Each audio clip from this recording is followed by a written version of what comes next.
Good afternoon, everyone. I am Frank Louie, and I will be the moderator for today's session. Welcome to the webinar sponsored by the City of Los Angeles Department of Cannabis Regulation, Business Licensing and Compliance Assistance Program.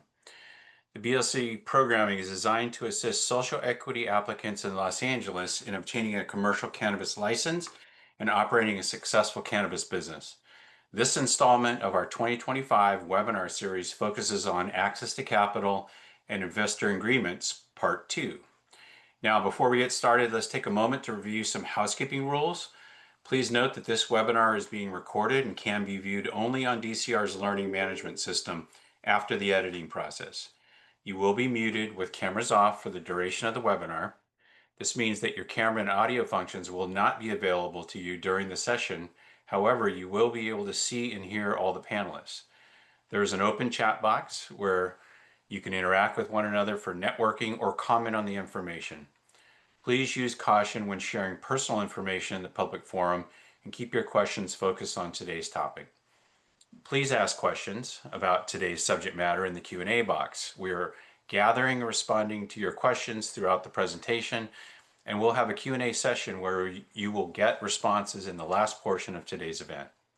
You're also encouraged to utilize the Q&A box at the bottom pane of your Zoom screen. If you use the Q&A box for questions, everyone will be able to see the questions when they are answered.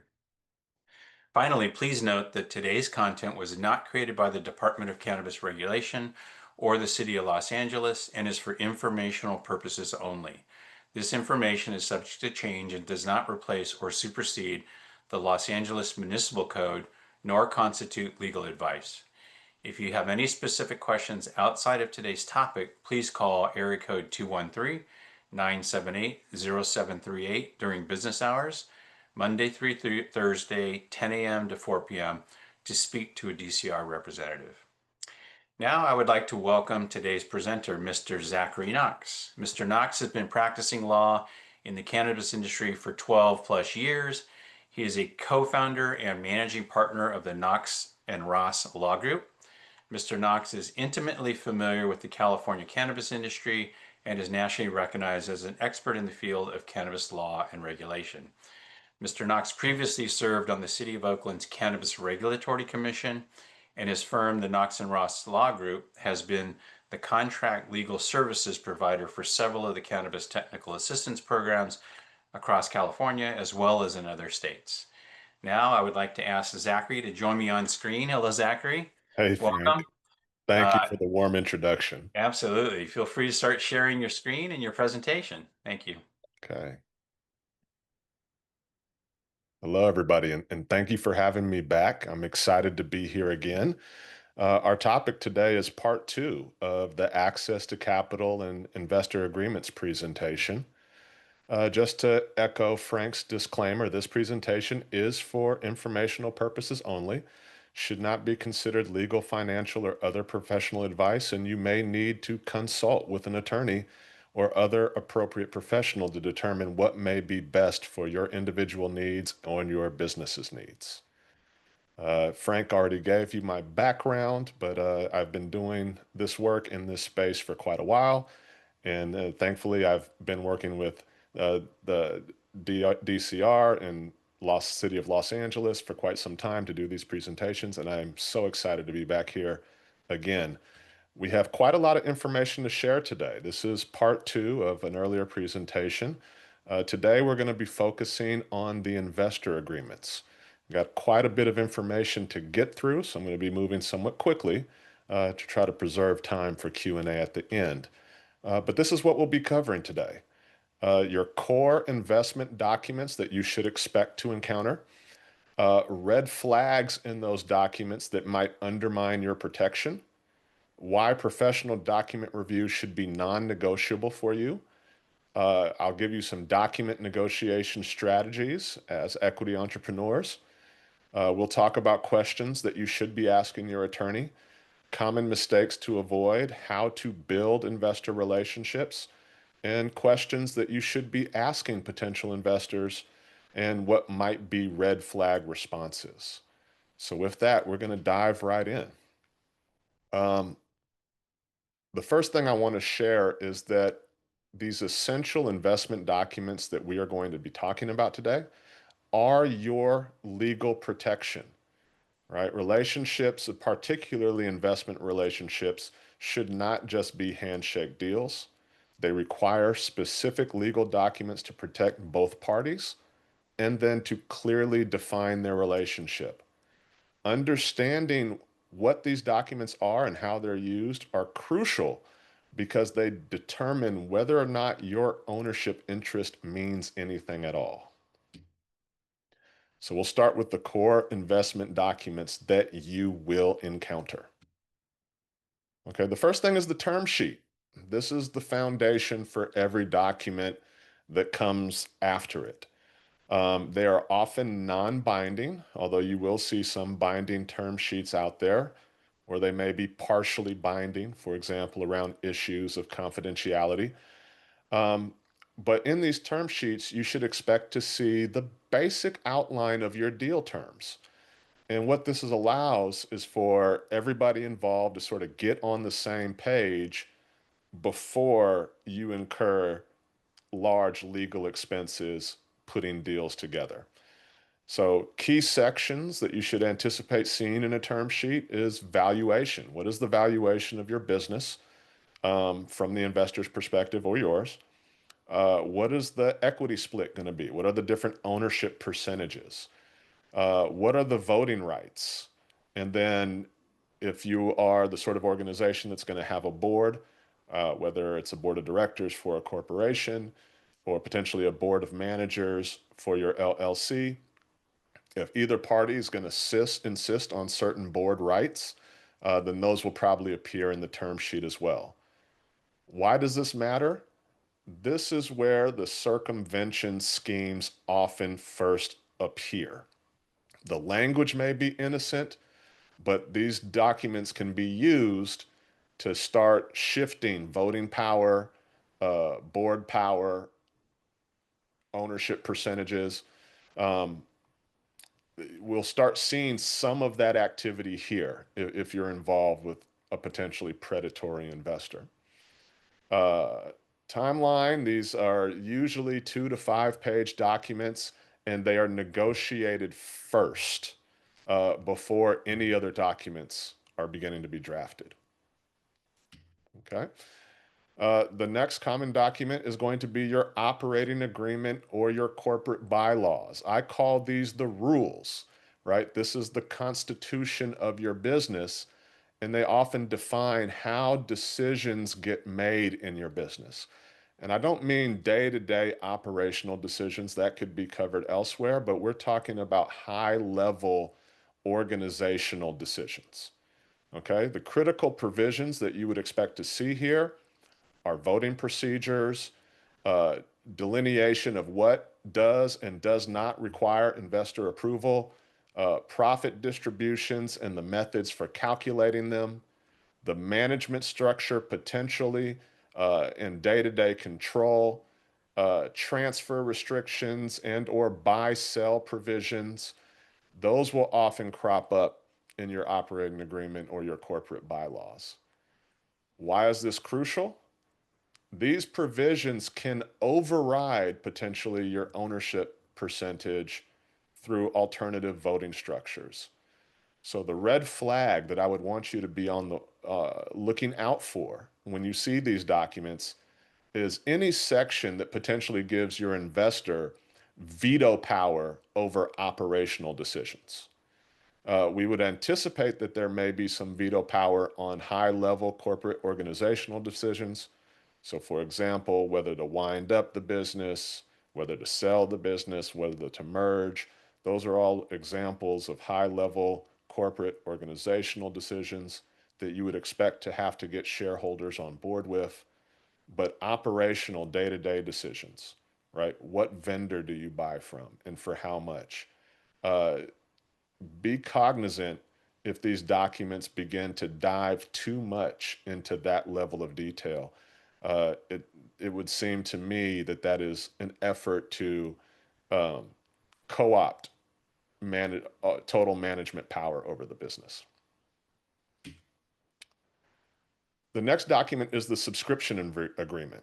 And I can't overemphasize how often this document gets overlooked in equity financing or arrangements for equity cannabis businesses. Oftentimes, the parties may sign an operating agreement that provides for what their contributions are or their percentages, but it doesn't necessarily create an obligation for that investor to tender the investment. That is what the subscription agreement is for. This is the investment contract. It is the formal agreement for the investor to purchase equity in the company. It should specify the purchase price and the payment terms. There should be representations and warranties made by both parties. And again, when I say representation and warranties, these are the promises that each party is making, um, or with regard to their status. So, for example, you as the equity partner may represent and warrant that you are qualified under the DCR's equity program. The investor, on the other hand, may represent and warrant that they have access to the capital that they are pledging for investment. And then finally, you would expect to see closing conditions in this document. Closing conditions are what must happen before the money changes hands. So, for example, documents need to be signed, notifications may need to go to the city of Los Angeles, to the state of California. Uh, Background screening may need to be accomplished first. So, those are examples of things that may need to take place before the literal money actually changes hands. So, what are some potential hidden dangers in this subscription agreements? If they ask for personal guarantees, if there are recourse provisions or even clawback clauses that might allow the investor to recapture some of that capital investment. Again, these documents are usually 2 to 5 pages and they are negotiated before the other documents. Okay, the next core investment document that we're going to look at is your shareholder agreement, or sometimes they're called investor rights agreements. These are the rules of your relationship. It defines ongoing investor rights and restrictions, right? So, critical sections that you would expect to be in here: information rights. What financial data and or other operational data do the investors get to see, and how often do they get to see them? If there is board representation, that might show up in these agreements. If they can name board observers who don't necessarily have any voting power but are meant to be there as witnesses, we would expect that in these agreements as well. If there's going to be anti-dilution provisions, these are meant to protect a particular investor's percentage interest in the business. So, for example, your business takes on investment and later you need to raise more capital.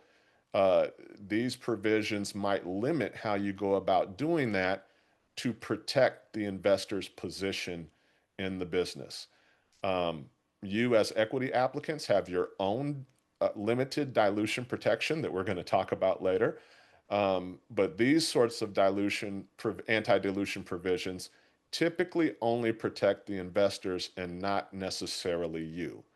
However, that's not always the case, but typically that is the case. We would also expect to see drag along and or tag along rights in these agreements. And these are the sorts of provisions, some people think of them as forced sale provisions, whether you're forcing the investor to come along or the investor is forcing you to come along. Um, the main thing I want to say about these documents is that you want to scrutinize them to ensure that the rights you're conferring to an investor do not undermine your majority control and your ability to manage the business. Finally, there's employment and or management agreements. to the extent that they pertain to you, this is your job security. Just because you're a shareholder in the business or an owner of the business does not mean that you have a day job. And if you do get a day job in your enterprise, that does not mean that you cannot be fired or removed from that job. And so it is important to have your role in the company documented. These documents will define your role, they will define your separate compensation. And I want to be clear about this. There is compensation that you would earn in whatever role or capacity you are serving the business. And then there is the compensation that you get as an owner, whether that's a dividend when the business is successful or a distribution based on your ownership interest when the business is successful. That is separate from the compensation that you earn working in the business. And so, if you are going to be taking on a role in the business, then you should expect to see or be offered an employment agreement or some sort of management agreement. This is your job protection as the equity partner. So, what are the essential protections that we would want to look for? You cannot be fired without cause. Um, Remember, California is a right to work state. Typically, employees can be fired at any time for any reason, as long as it's not an unlawful reason. Um, and so, if you want some sort of job protection as the equity partner and owner in this business, you want to make sure that you can only be fired for cause, right? If your compensation is going to be tied to your job performance, separate from the performance of the business, we would expect that to be in there. Um, and again, you may see anti-dilution protection in some of these agreements, particularly if you have an investment partner who's asking for their own management service agreement as part of this arrangement. And again, those are meant to protect the investor, but not necessarily you. But you also want to look for severance protection if the investors try to force you out. So, for example, if they do find cause or there's a dispute about cause, but at the end of the day they want you out, make sure that you have a severance set up. And again, this is about forcing you out of your role in the business, not necessarily out of your ownership. So why does this matter? Your 51% ownership may mean nothing regarding job protection. You could be fired and you could lose that income and still have your 51% ownership stake. So that's why this matters, particularly if you're taking an active role in the business. So moving on, let's talk about some of the document red flags that might undermine your 51% protection. And we're going to look at these red flags on an agreement by agreement basis. So in term sheets, those red flags might be preferred returns or priority distributions. This is where um, the investor says, okay, I'm going to put my money in, but I need to be paid all of my money back first before any other distributions are made. That's a priority distribution. Or if they say, I need um, $2 per share on my dividend, where everybody else is getting $1 per share. That's a preferred return. And so those are things that should be scrutinized. There may be situations where they are appropriate, but this is definitely a red flag if you see them. Similarly, if there is a Class A and Class B structure, that's a red flag that should be scrutinized. Those structures are not uncommon um, in equity cannabis, in part because the equity partners have certain rights under the law and certain limitations under the law that don't apply to the other partners. And so there is a rationale for splitting uh, the equity into different share classes that have different rights. But if you see that setup, then you're going to want to scrutinize those rights carefully to make sure that it's not predatory. Um, if your investment partner wants to charge management fees or advisory fees, that should be a red flag. And then if there is any sort of performance trigger for an ownership change, uh, particularly one that's detrimental to you as an equity applicant, um, that is an immediate red flag. I have not seen this so much in Los Angeles, but there are other jurisdictions where some of these agreements may say, if your local jurisdiction ever changes its law regarding uh, your minimum equity participation, then that will immediately trigger an adjustment of your equity stake in the business. So things sort of come out that way. Um, in operating agreements and corporate bylaws, the red flags are any voting requirements that need investor approval for normal business operations. Like, can I pay my employees without getting investor approval, or do I have to get investor approval to cut payroll? That would be a problem. If there are supermajority requirements for key decisions, so for example, we need to take on debt because we're expanding our operation.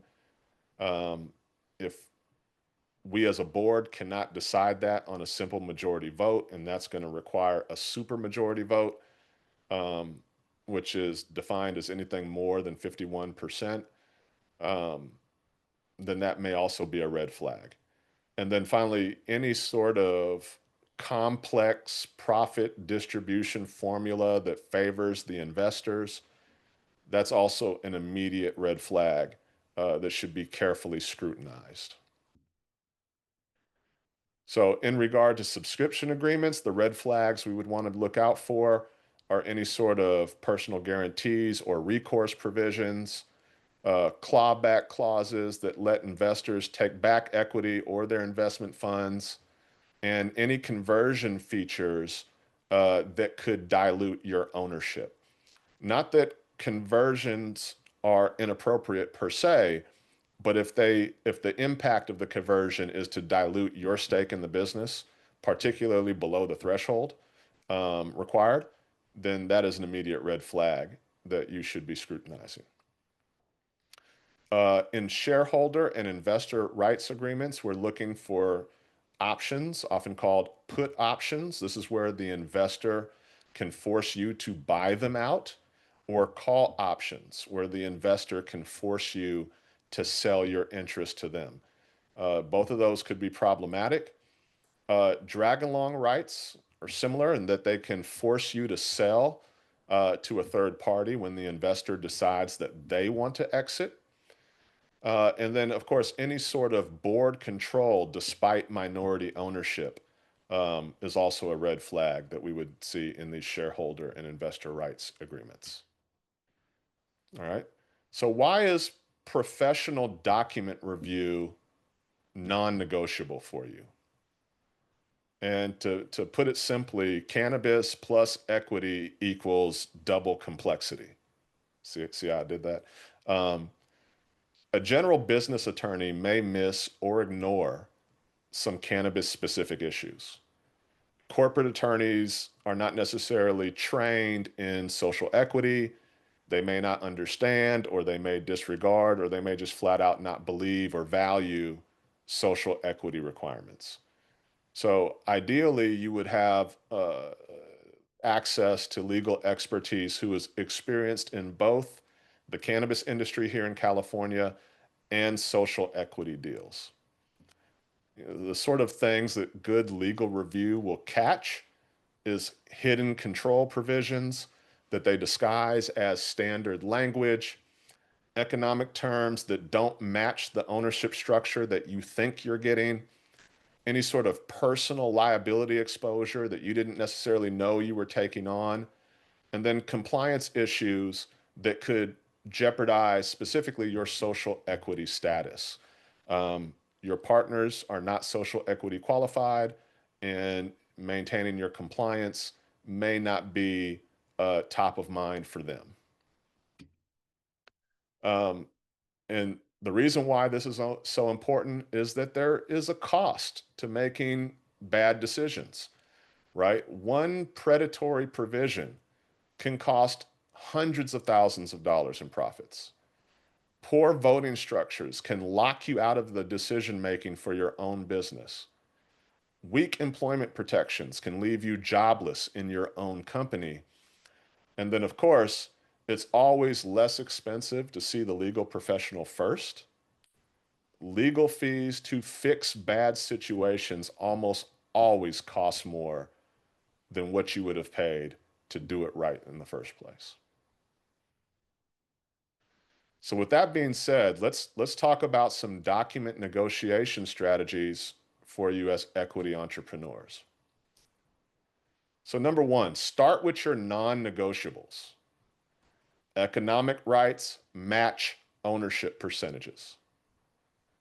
If I own 51% of the company, I should be entitled to 51% of the profits that get distributed.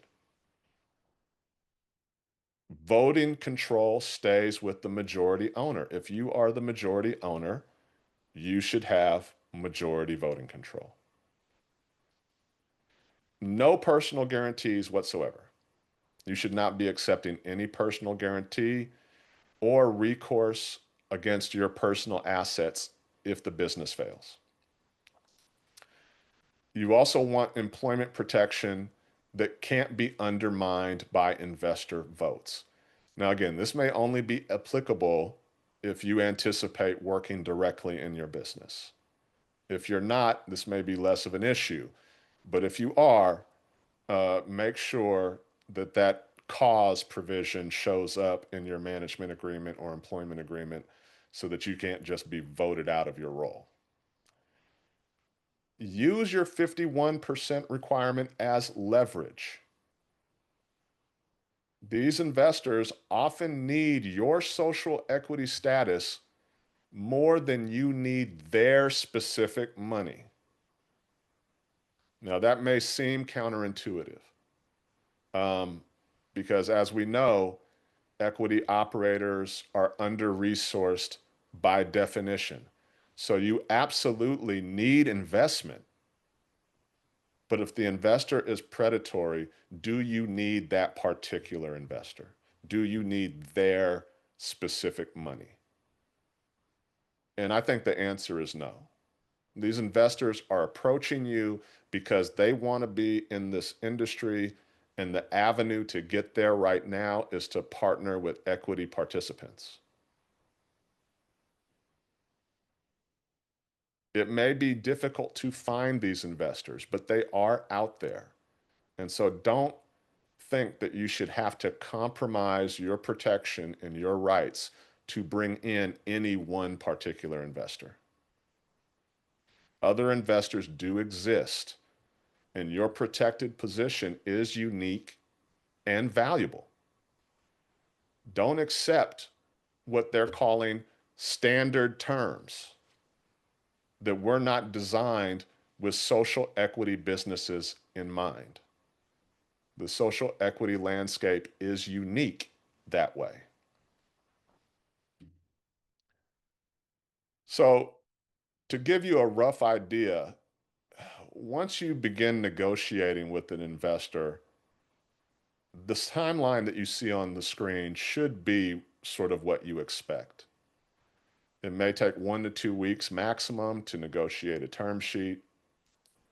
Once the term sheet is settled on, it should take no more than 2 to 4 weeks to draft the appropriate documents. And then there will be a review and revision period based on the negotiation. That really should take no more than 1 to 2 weeks. Now, I don't want to give anybody a misconception here. Um, in other industries, when you're making a capital raise effort, that can easily be a 12, 18, 24-month effort to raise capital. It happens often a little bit quicker in the cannabis industry where people are moving more swiftly. Um, but what you're seeing on the screen here is not the time it takes to identify and secure an investor, but really just the timeline for once you're in negotiation with an investor, how long should you expect it to take? to get all the documents in place and ready to go to move towards closing.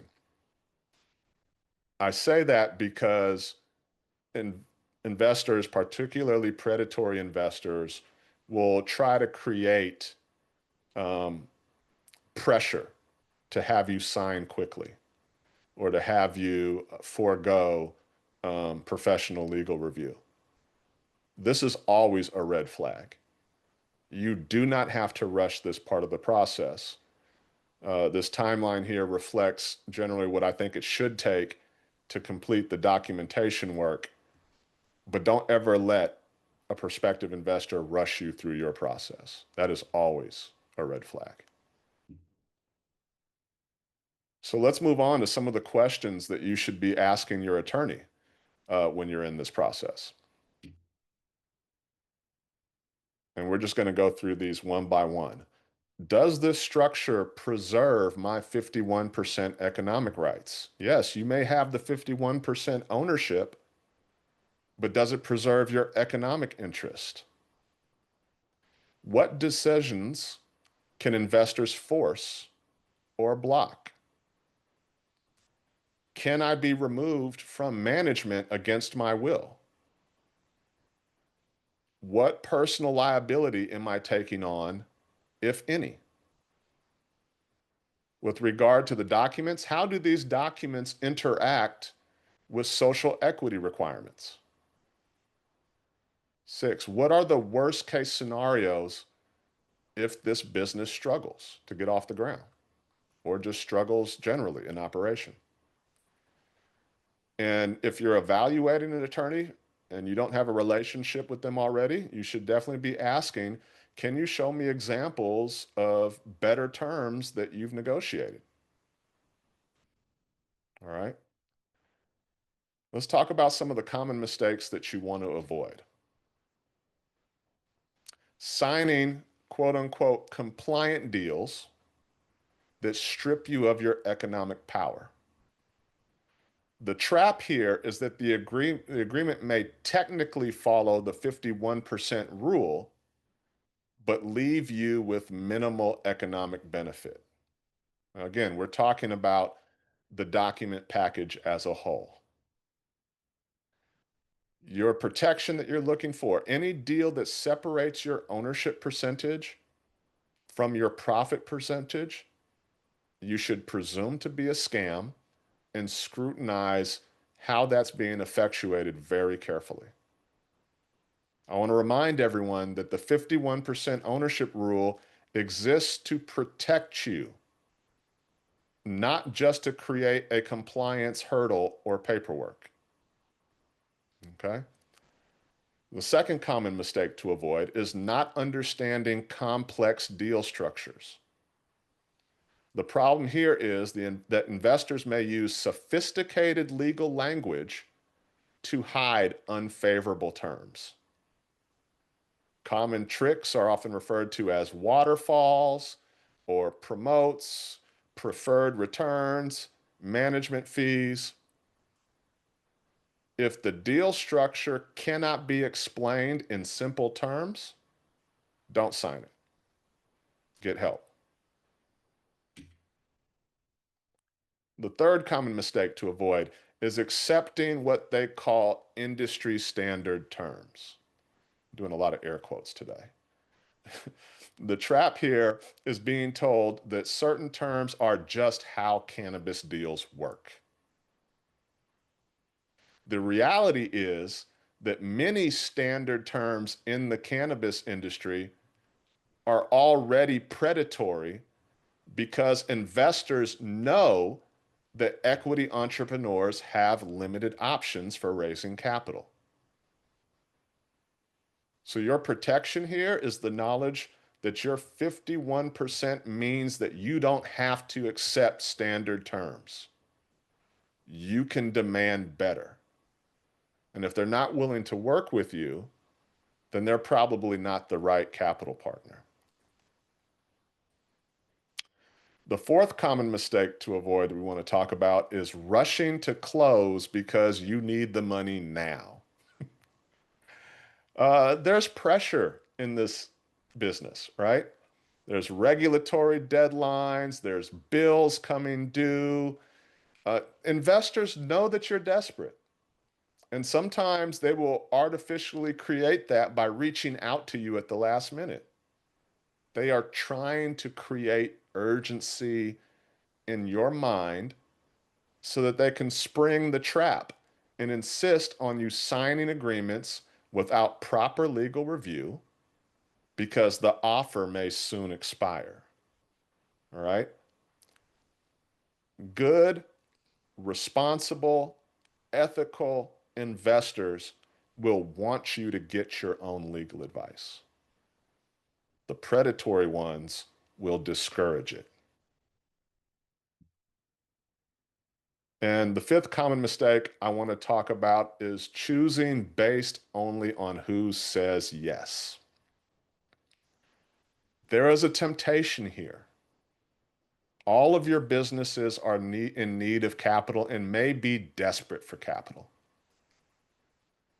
The temptation is taking money from anybody willing to work within the equity requirements.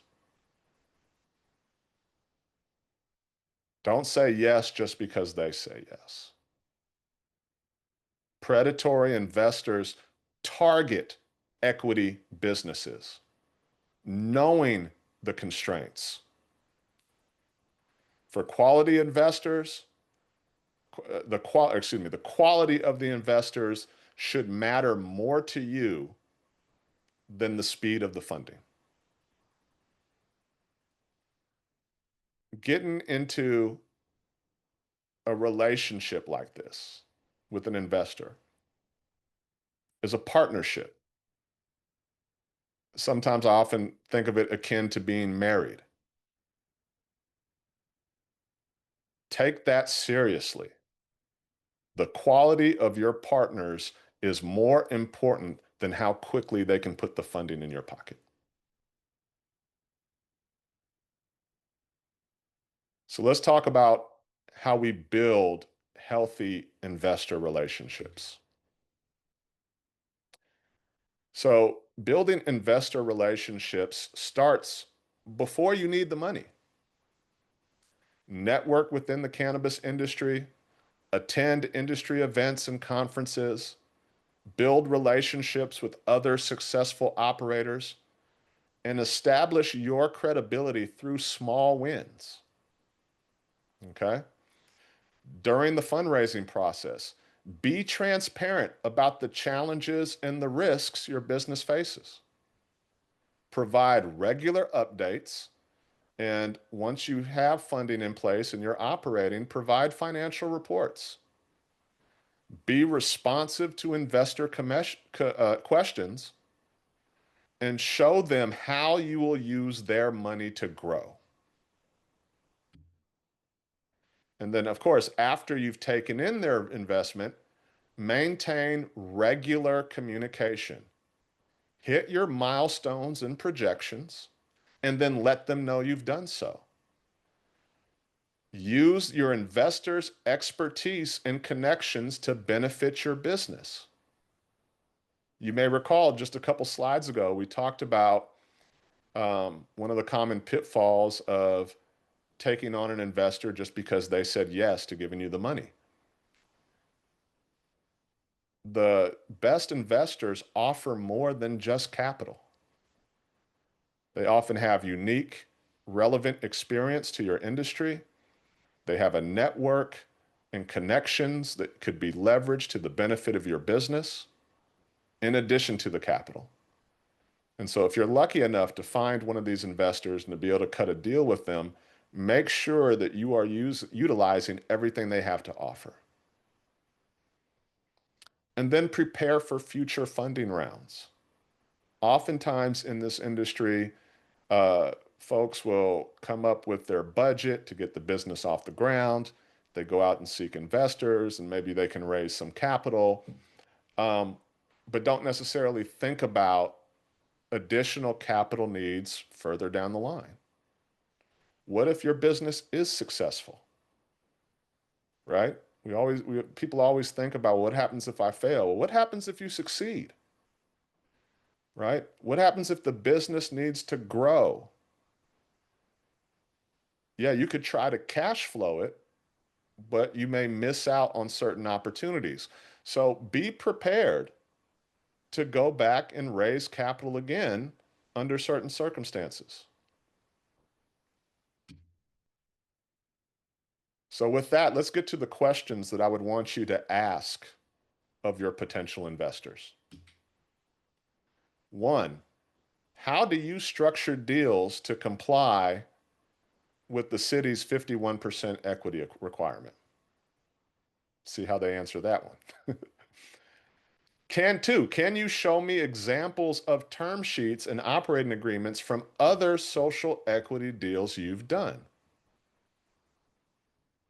This is critically important if your prospective investment partner is a large operator here in the state or an MSO, a multi-state operator coming in. What have their other equity relationship deals look like?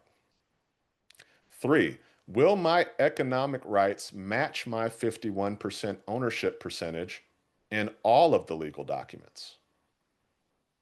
Four, what voting rights will I have and what decisions will require your approval? Five, are you proposing any management fees or consulting agreements or special distributions as a part of our relationship?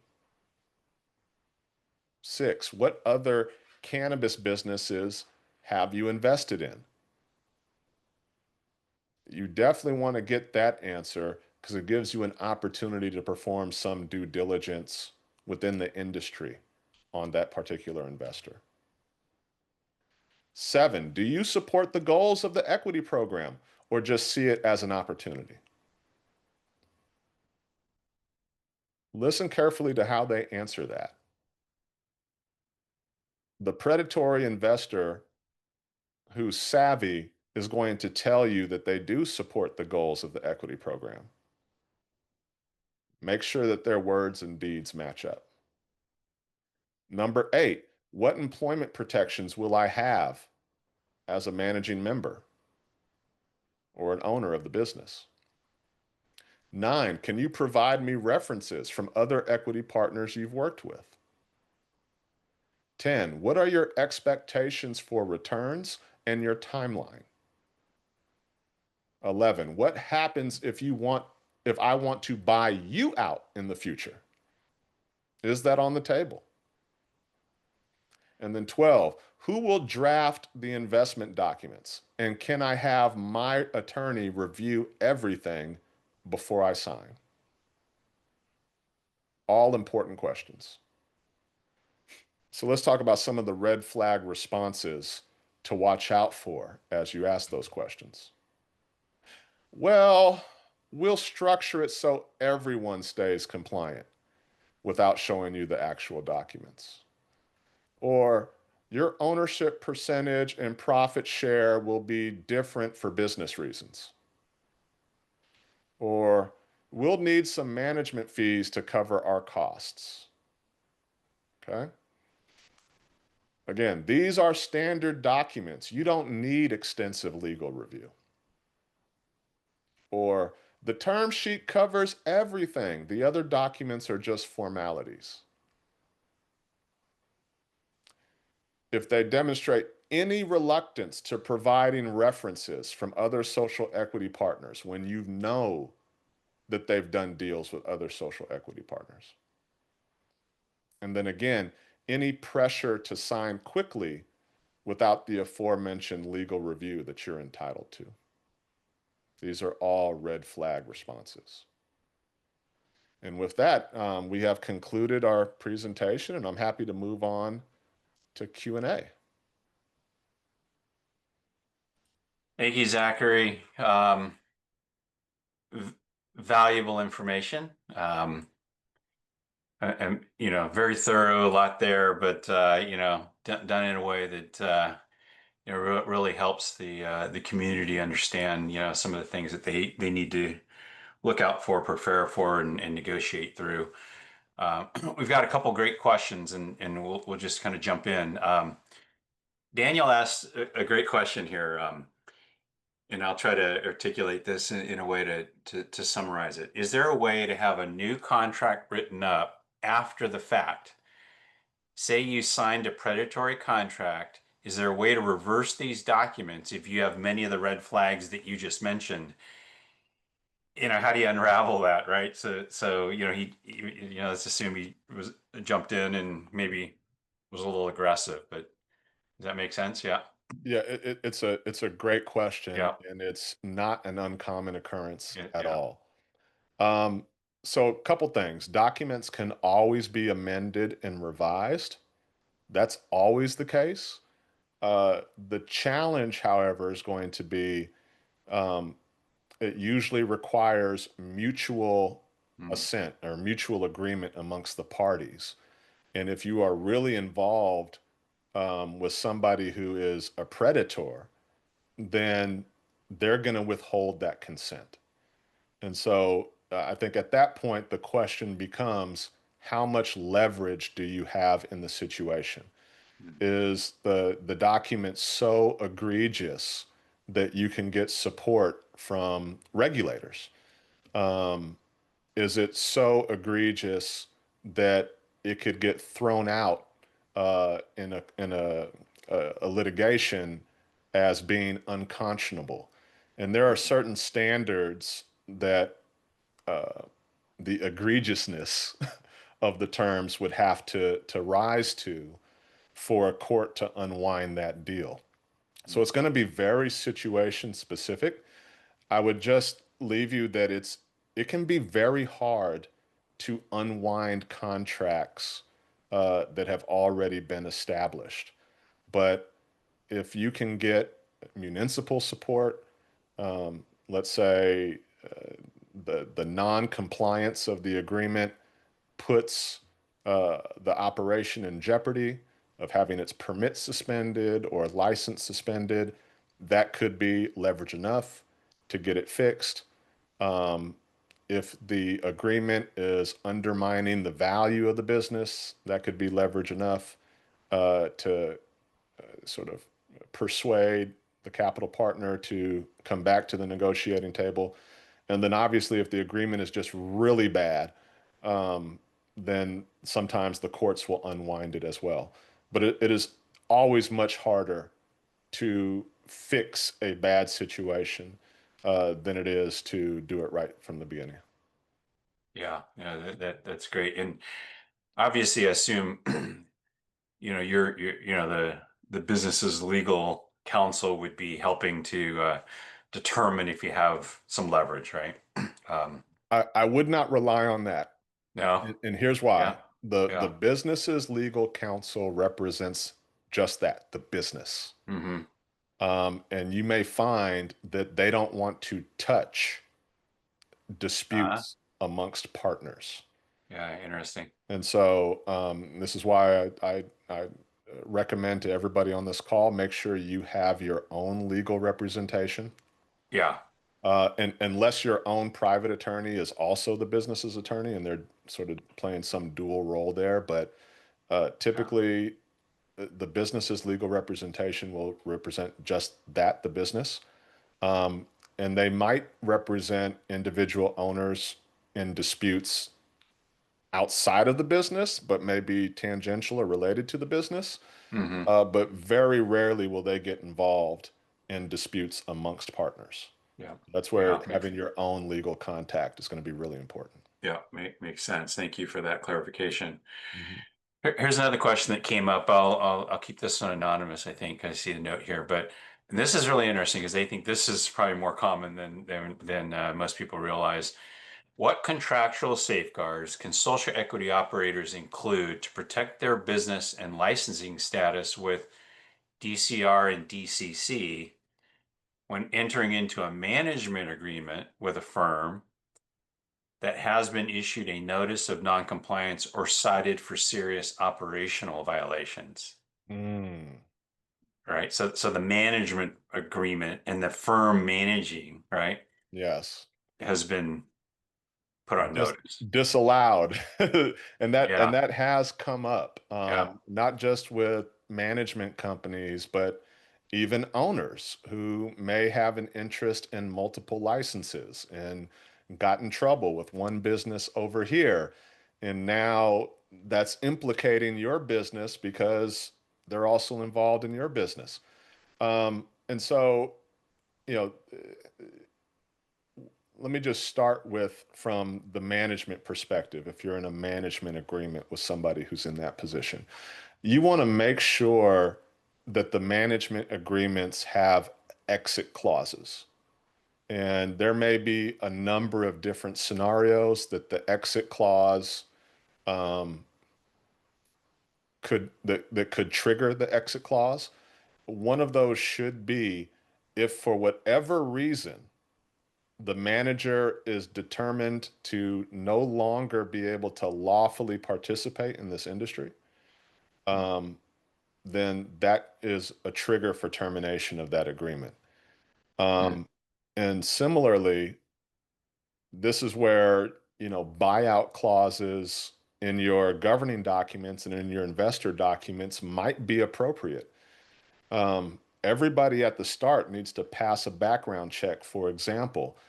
But let's say after the deal is done, something occurs that would now flag one of those parties as a problematic owner. Well, how do we address that if there's nothing in the documents that will deal with that sort of scenario? So you may want to have, some sort of limited rights around a buyout or exit of any partner who, based on their conduct either in your business or outside of your business, is no longer qualified to operate in the cannabis industry or no longer qualified to manage in the cannabis industry. So, um, with regard to management, I'm thinking of exit clauses and terminations. And then with regard to investor relations, it's more buyout clauses that are focused on a party's disqualification to continue participating in this industry. mm. Okay, great. Yeah, I know this, and those are situational and case by case, Very much so. understand. Okay, we've got a couple other great questions here. What's the best way to respond when an investor says, "This is our standard deal structure and it's non-negotiable"? How do you push back professionally? So I would say first understand that their standard and their non-negotiable language, those in and of themselves are negotiation tactics. They're Hmm. not legal requirements. And so this is how I might coach you to respond. I appreciate you sharing your standard terms. Since this involves my social equity status and my 51% ownership requirement, I'll need my attorney to review how these terms measure up against the Los Angeles Equity Program's regulations. Can you provide me examples of how you've structured similar deals in the past with other social equity partners that have passed muster or scrutiny with the DCR? And then as a follow-up strategy, you can request references from those equity partners that they've named. You can ask for specific examples of term sheets, but always emphasize your protected status because it does give you unique negotiating positioning. All right. I guess some other professional pushback language maybe, hey, my attorney has identified some potential compliance issues with your standard structure. We need to modify these terms to ensure that they align with the city's requirements. I'm happy to work together with you on these terms to protect both your interests and mine. And so Hmm. that might be how I'd respond to it. Yeah, that's great. And maybe just a kind of a follow-on clarification. Are Are investor agreements, are they always gonna come, do you wait and they come from the investor always, or are you ever, do you ever like respond with your own version? Um, so I just don't know what's consistent right out I, there. I would say that outside of the cannabis industry, Yeah. Those investor documents are almost coming from what we would call the issuer, the company that is selling the equity. Hmm. Hmm. Um, in the equity cannabis space, it's very different. Yeah. Okay. And the reason being is that, like I said before, equity operators are under-resourced by Yeah. definition, Yeah. and it can be prohibitively expensive to spend money on crafting these investor packages, particularly when you don't know for certain that you're going to land an investor. Right.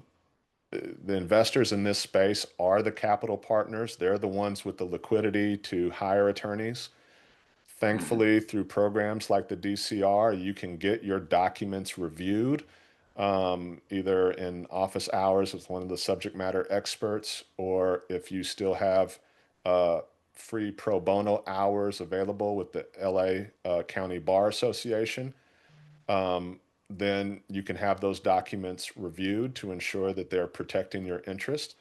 And that's oftentimes less expensive than hiring your own attorneys to prepare them.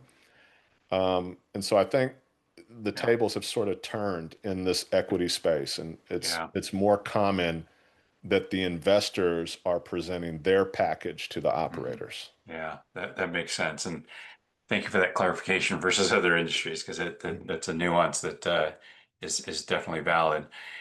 There was a follow-on question from from that first one about the management agreement. I don't know if you can answer this without more information, but I'll throw it out there. How do you rectify a violation with the DCR or DCC committed by that management agreement firm under the contract? And this is asked obviously from the social equity entrepreneur, right? Yeah, so it in my mind it depends what that violation is. Yeah. If it is a regulatory operational violation, then there are rules that the DCC has promulgated about how soon you need to report it, how you need to report it, and how you need to proceed thereafter. So I'll share a horror story with you. There was an operator up here in Northern California. They were running an indoor cultivation operation, and they hired a management services company, and that management services company in turn hired day managers. Mm, Um, the incident involved was one of the day managers came in, um, unloaded about 50 pounds of flower product into their vehicle and took off and just hmm. disappeared. Um, I believe they eventually found that person in another state. Um, so I think that's how it resolved itself. But at the end of the day, now you have a situation where product is missing, that's not accounted for in metric. No, no money has changed hands, so the taxes can't be paid on it. And now you're under the clock to file a report with the DCC, potentially, if it was down in Los Angeles, the DCR. Yeah. You would want to get local law enforcement involved. And so, if it's a violation that's more akin to that, then there are very specific rules about how it's supposed to be handled. If it's, less of an operational violation, so let's say um, your capital partner misappropriated funds that would otherwise be payable to you as an equity partner. Um, it may be that the DCC or the DCR is going to do very little about that. Hmm. Number one, if they take action, it's largely going to be against the business, and you don't necessarily want to compromise the business because of some violation or some inappropriate conduct that a partner engaged in. And Hmm. so my feeling is more often than not, they will sit back and say, well, that's really a civil dispute that you need to handle with your partner. And whether that's, a lawsuit or mediation or arbitration. Those things usually get involved. Um, if whatever they did rises to criminal conduct, um, then you may want to get law enforcement involved. But I mean, that's Yeah. what you should do in these situations is very circumstance specific. Yeah. No, I understand. Well, we're almost out of time. I'm going to ask this last one, and I don't know if there's a brief answer to this, but you kind of touched on it, but I think it'd be a good closing kind of comment. From your experience representing cannabis clients, what characteristics should equity entrepreneurs look for when trying to identify investors who do fair deals versus predatory ones? This is a great question, and Yeah. I'll tell you, I've reviewed hundreds of cannabis investment deals. And so here are some of the key differentiators that I think of. And I think of them in terms of flags. I call them green flags for fair investors and red flags for predatory investors, right? So green flags, they readily provide references from other social equity partners and have no problem doing that. Um, if they show you actual term sheets and operating agreements from deals they've completed, if they encourage you to go get your own independent legal counsel, that's another green flag. Mhm. If they understand and respect the social equity program and its goals, that's a green flag. If they're transparent about the fees that they want and the compensation structures they want to implement, that's a green flag. And if they're willing to negotiate terms and explain their reasoning for what they're negotiating for, that is also a green flag. Yeah.